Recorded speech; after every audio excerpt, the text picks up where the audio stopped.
দেখেন সেই বুখারীর একটা হাদিস আছে 38 নম্বর হাদিস, এবং এই হাদিসটাই সহিহ মুসলিমে আছে 707 নম্বর হাদিস।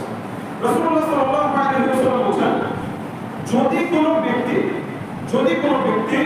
ঈমান এবং সওয়াবের আশায় সিয়াম পালন করে, কি করে? সিয়াম পালন করে, তাহলে তার কি হবে? তাহলে সেই সিয়াম পালন করলে যে তার আগের সমস্ত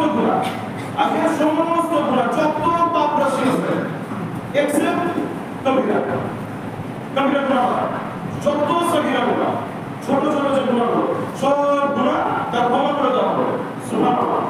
তো দেখেন আল্লাহ সুবহানাহু ওয়া তাআলা আপনাকে একটু আপনি যে সিয়াম রাখলেন, আপনি যে পুরোটা দিন আপনি খাওয়া থেকে পানি পান করা থেকে যে আপনি নিজেকে বিরত রাখলেন, এই